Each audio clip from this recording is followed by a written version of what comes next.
Hello guys, welcome to exam Setu. मैं हूं राजीव मौर्य। दोस्तों, भारत का प्राचीन इतिहास जो कि राम शरण शर्मा के द्वारा लिखी गई ओल्ड एनसीईआरटी की हिंदी मीडियम की बुक है, इस बुक को मैं लाइन बाय लाइन कवर कर रहा हूं और साथ में जो भी इंपॉर्टेंट फैक्ट है इसको अलग से मैं बताता जा रहा हूं। इससे पहले 2 वीडियो आ चुके हैं, ये है इस वीडियो का पार्ट 3। इससे पहले पार्ट 1 पार्ट 2 अपलोड हो चुके हैं। तो आपको क्या करना है, इस सीरीज़ को अच्छे से गौर से सुनना है और सारे फैक्ट को अच्छे से दिमाग में रखना है। उसके बाद आप कोई भी क्वेश्चन आंसर करेंगे, आपके सारे क्वेश्चन आंसर हो जाएंगे जो भी एग्ज़ाम में आए हुए हैं। तो आइए स्टार्ट करते हैं वीडियो को। इससे पहले हम लोग पूरा पाषाण काल को पढ़ चुके हैं, अच्छे से समझ चुके हैं। अब आज शुरू करने जा रहे हैं हम लोग मध्य पाषाण काल। तो मध्य पाषाण काल को मेसोलिथिक युग भी कहते हैं। यह पूरा पाषाण काल के बाद का काल था। इस समय मानव के हथियार छोटे आकार के थे। इस समय के मानव की सबसे प्रमुख कार्य अंत्योष्ठि कार्यक्रम था। अंतिम संस्कार करना सीख गए थे। कब तक? मेसोलिथिक या मध्य पाषाण काल में। तो ये चीज़ आप याद रखिएगा, एग्जाम में पूछता है कि अंत्योष्ठि कार्यक्रम कब से शुरू हुआ, तो मध्य पाषाण काल से। आगे देखते हैं। ऐतिहासिक क्रम में वह समय जब मानव ने पत्थरों के औजार तथा अन्य सामान बनाकर उनका प्रयोग करना सीखा, उसे प्रस्तर युग कहते हैं या स्टोन एज कहते हैं। तो प्रस्तर युग किसको कहते हैं? जब मानव पत्थरों का उपयोग करना सीख गए थे, उसे इंग्लिश में स्टोन एज भी कहते हैं। तो ये फिगर में जो दिख रहा है, ये पत्थरों के औजार हैं। तो ये मध्य पाषाण काल के हैं। ऊपरी पूरा पाषाण युग का अंत 10,000 ईसा पूर्व के आसपास हिमयुग के अंत के साथ ही हुआ और जलवायु गर्म व शुष्क हो गई। जलवायु के बदलने के साथ ही पेड़ पौधे और जीव जंतुओं में भी परिवर्तन हुए और मानव के लिए नए क्षेत्रों की ओर अग्रसर होना संभव हुआ। 9,000 ईसा पूर्व से जलवायु की स्थिति में कोई बड़ा परिवर्तन नहीं हुआ। प्रस्तर युगीन संस्कृति में 9,000 ईसा पूर्व में मध्यवर्ती अवस्था का आरंभ हुआ जो मध्य पाषाण युग कहलाती है। यह पूरा पाषाण युग और नव पाषाण युग के बीच का संक्रमण काल है। संक्रमण काल का मतलब कि परिवर्तन यहाँ से होना शुरू हो जाता है। मतलब पूरा पाषाण युग से मध्य पाषाण युग, उसके बाद मध्य पाषाण युग से परिवर्तन होकर नव पाषाण युग की ओर चलेगा। तो इसको क्या बोलते हैं? संक्रमण काल बोलते हैं। आगे देखते हैं। मध्य पाषाण युग के लोग शिकार करके, मछली पकड़कर और खाद्य वस्तुएं बटोरकर पेट भरते थे। आगे चलकर वे कुछ पशुपालन भी करने लगे। इसमें शुरू के 3 पेशे तो पूरा पाषाण काल युग से चले आ रहे हैं। शुरू के 3 पेशे कौन कौन से हैं? शिकार करना, मछली पकड़ना और खाद्य वस्तुएं बटोरना। पर अंतिम पेशा नव पाषाण युग संस्कृति से जुड़ा है। आगे देखते हैं।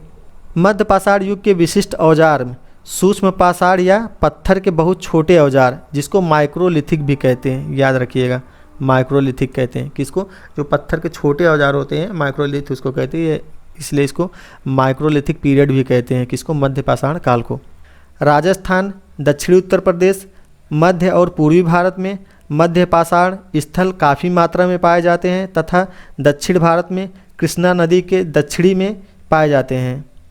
कृष्णा नदी के दक्षिण में पाए जाते हैं। इनमें से राजस्थान में बागौर, ये स्थान याद रखिएगा, बागौर स्थल का उत्खनन भली भांति हुआ है। यह सुस्पष्ट सूक्ष्म पाषाण फलकों का उद्योग था। सूक्ष्म पाषाण फलकों का मतलब जो पत्थर के, जिनसे औजार बनते थे, पत्थर के औजार, उसको फलक बोलते थे। और यहाँ के निवासियों की जीविका शिकार और पशुपालन से चलती थी। राजस्थान के पुराने नमक झील, जिसको सामर झील भी कहते हैं, के जमावों के अध्ययन से प्रतीत होता है कि 7,000 से 6,000 ईसा पूर्व के आसपास पौधे लगाए जाते थे। अभी तक मध्य पाषाण युग के कुछ ही उपलब्धियों का वैज्ञानिक काल परीक्षण हो पाया है। मध्य पाषाण संस्कृति का महत्व मोटे तौर पे 9,000 ईसा पूर्व से 4,000 ईसा पूर्व तक बना रहा। इसमें संदेह नहीं कि इसने नव पाषाण संस्कृति का मार्ग प्रशस्त किया। आगे देखते हैं। पूरा पाषाण और मध्य पाषाण युग के कलाकृतियाँ। पूरा पाषाण और मध्य पाषाण युग के लोग चित्र बनाते थे। प्राग ऐतिहासिक कलाकृतियाँ तो कई स्थानों में पाई जाती हैं, परंतु मध्य प्रदेश का भीमबेटका, ये भीमबेटका जगह आप याद रखिएगा, बहुत फेमस है भीमबेटका का गुफा। किसके लिए फेमस है? कलाकृतियाँ यानी चित्रकारी के लिए फेमस है। कह रहा कि भीमबेटका स्थल अद्भुत है। यह भोपाल से 45 किलोमीटर दक्षिण विंध्या पर्वत पर अवस्थित है। तो भीमबेटका कहाँ पे? विंध्या पर्वत पे, जो कि मध्य प्रदेश में पड़ता है, उस पर अवस्थित है। तो किसके लिए फेमस है? कलाकृतियों के लिए फेमस है। इसमें 10 वर्ग किलोमीटर क्षेत्र में बिखरे 500 से भी अधिक चित्रित गुफाएं हैं। चित्र बनाया जाता था गुफाओं में। ये देखिए फिगर बना हुआ ना, देखिए चित्र बना हुआ गुफा में, इस तरह से दीवारों में बनाया गया था। तो ये कब के हैं? मध्य पाषाण और पूरा पाषाण के। इन गुफाओं के चित्र पूरा पाषाण काल से मध्य पाषाण काल तक के बने हुए हैं और कुछ श्रृंखलाओं में तो हाल के समय तक का है, मतलब कुछ तो नए में भी बने हैं। परंतु इनमें अनेकों गुफाएं मध्य पाषाण काल के लोगों से संबंध हैं। इनसे बहुत सारे पशु पक्षी और मानव चित्रित हैं। स्पष्टता, इन कलाकृतियों में चित्रित अधिकांश पशु पक्षी वे हैं जिनका शिकार जीवन निर्वाहन के लिए किया जाता था। देखिए जो फिगर देख रहे हैं आप, सब ये भीमबेटका की गुफाओं में इस तरह से बना हुआ है। अनाज पर जीने वाले पचिंग या इंग्लिश में इसको पियर्सिंग बोलते हैं।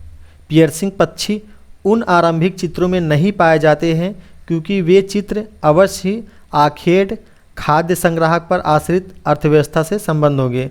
आखेट का मतलब जो खाना के लिए जीवित रहते हैं, खाना को जमा करते हैं। तो पियर्सिंग पक्षी का मतलब वो पक्षी जो एक स्थान पर अपना घोंसला वगैरह बना के रहते हैं। पियर्सिंग बर्ड का क्या मतलब है? बसेरा करने वाले पक्षी। तो इसका फिगर जो है वो नहीं देखा गया, कहाँ? भीमबेटका की गुफाओं में। आगे देखते हैं, तो इसको कुछ इंपॉर्टेंट नोट्स के रूप में देख लेते हैं। तापमान में बदलाव आया, गर्मी बढ़ी, गर्मी बढ़ने के कारण जौ, गेहूँ, धान जैसी फसलें उगने लगी। इस समय के लोग भी गुफाओं में रहते थे। मध्य पाषाण युग में लोग मुख्य रूप से पशुपालक थे। मनुष्यों ने इन पशुओं को चारा खिलाकर पालतू बनाया। तो गुफाओं में रहते थे, पशु पालते थे, जौ, गेहूँ, धान जैसी फसलों को उगाते थे। इस प्रकार मध्य पाषाण काल में मनुष्य पशुपालक बना। इस युग में मनुष्य खेती के साथ साथ मछली पकड़ना, शहद जमा करना, शिकार करना आदि कार्य करते थे। अंत्योष्टि कार्यक्रम यानी अंतिम संस्कार करते थे। तो ये था हमारा मध्य पाषाण काल। अब आगे हम लोग का बच रहा है नवपाषाण काल। तो आगे हम लोग अगले वीडियो में नवपाषाण काल को समझेंगे। वीडियो देखने के लिए धन्यवाद। मिलेंगे अगले वीडियो में, तब तक के लिए जय हिंद।